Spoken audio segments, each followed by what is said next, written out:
Thank you very much. All right, thank you, Mr. Daniel, for that. Desil.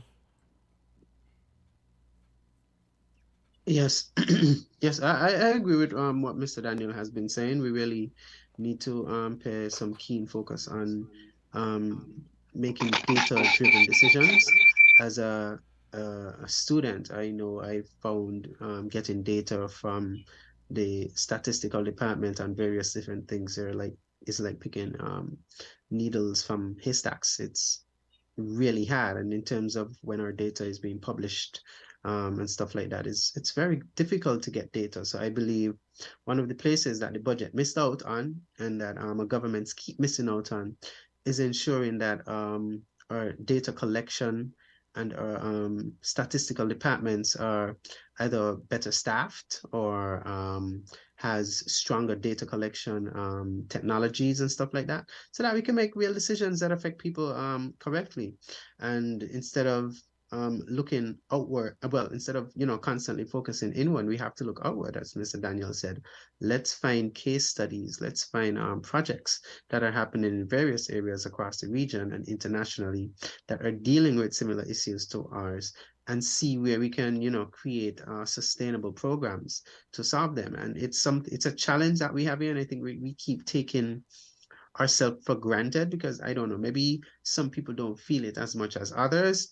Um, the common man on this side of the road, they're the one feeling the squeeze, not necessarily some of the decision makers. And I find the disconnect has always been there. We're not engaging stakeholders as much as we should be. You can see that from the COVID-19 pandemic and kind of how the rollout was there. We were just so much concerned about supposedly seeing that we have the smallest numbers, that we weren't seeing how the restrictions and stuff like that were affecting the lives and livelihoods of individuals. So once we accept that, then we can plan better programs and budget as necessary to go forward to create a stronger, safer Nevis.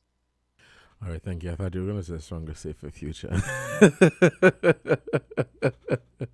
Desil, Mr. Hamilton, thank you guys so much for joining me on today's edition of Inside the News. For those persons who may have joined late, we were on the topic of the 2023 budget address, as well as looking at some of the estimates, the plans and policies of the Nevis Island administration in the areas of healthcare, tourism, and housing, and basically giving thoughts and feedback on those areas. As I mentioned at the start of this program, we are hoping to have part two.